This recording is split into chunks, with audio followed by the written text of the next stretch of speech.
Groups, for example, around Leech Lake in the northern half of Minnesota would actually take long trips to the prairie region for the express purpose of hunting buffalo and elk and so forth.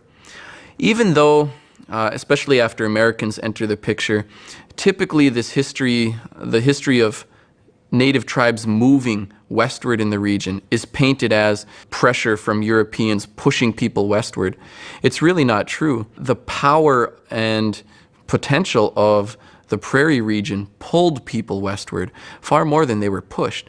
And this explains why there had been a pattern of westward movement for thousands of years before Europeans came.